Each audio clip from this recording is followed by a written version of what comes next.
ধ্বংসস্তূপ আর বোমাবর্ষণের মধ্যেও নিভে যায়নি গাজার শিক্ষার আলো, বরং প্রতিকূলতাকে জয় করে স্বপ্নের পথে এগিয়ে যাচ্ছে ফিলিস্তিনের শিক্ষার্থীরা। চলমান যুদ্ধের কারণে গাজায় যখন স্বাভাবিক শিক্ষা কার্যক্রম বিপর্যস্ত, ঠিক তখনই এক ব্যতিক্রমী উদ্যোগের মুখোমুখি হল অবরুদ্ধ এই উপত্যকা। গাজার মধ্যাঞ্চলীয় নুসেইরাতে এবার স্মার্টফোনের মাধ্যমে নিজেদের জীবনের প্রথম বড় পরীক্ষায় অংশ নিচ্ছেন শিক্ষার্থীরা। ইমতিয়াজ আহমেদের report. Clean master toilet cleaner, সবচেয়ে সেফ, সবচেয়ে ক্লিন। গাজার মধ্যাঞ্চলীয় নুসেইরাতে এবার স্মার্টফোনের মাধ্যমে নিজেদের জীবনের প্রথম গুরুত্বপূর্ণ পরীক্ষা দিচ্ছেন উচ্চ মাধ্যমিক শিক্ষার্থীরা। যুদ্ধবিধ্বস্ত গাজায় শিক্ষার আলো যেন নিভে না যায়, সে লক্ষ্যেই নেওয়া হয়েছে ব্যতিক্রমী এ উদ্যোগ।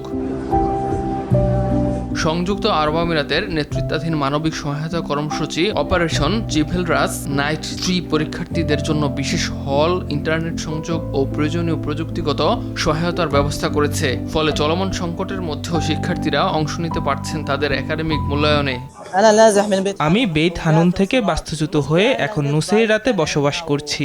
সবচেয়ে বড় সমস্যা ছিল দুর্বল ইন্টারনেট সংযোগ এবং বিদ্যুতের অভাব। আলহামদুলিল্লাহ আমি বিশ্ববিদ্যালয়ে আসতে পেরেছি এবং এখানেই আমার পরীক্ষা দিচ্ছি। এখানে ইন্টারনেট ও বিদ্যুতের ব্যবস্থা রয়েছে, সবকিছু ঠিকঠাক চলছে। এতে আমি স্বস্তি নিয়ে পরীক্ষায় অংশ নিতে পারছি। পরীক্ষা দেওয়ার আর কোনো উপায় নেই। এজন্য এমন একটি জায়গা দরকার যেখানে ইন্টারনেট ও বিদ্যুৎ থাকবে, যাতে শিক্ষার্থীরা নির্বিঘ্নে পরীক্ষা দিতে পারে। কারণ এই পরিস্থিতিতে ইন্টারনেট সংযোগ বিচ্ছিন্ন হলে শিক্ষার্থীরা চরম মানসিক চাপে পড়ে। তারা কিভাবে প্রশ্নের উত্তর দিবে বুঝতে পারে না। অনেকে তখন হতাশ হয়।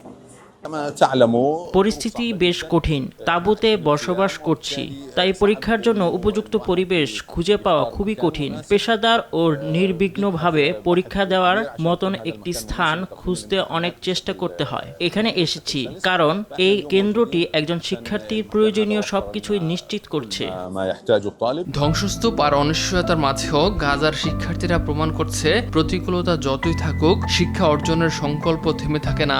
মানবিক সহায়তার এই উদ্যোগ এই শিক্ষার্থীদের ভবিষ্যতের পথে এগিয়ে যাওয়ার নতুন আশার বার্তা হয়ে উঠেছে।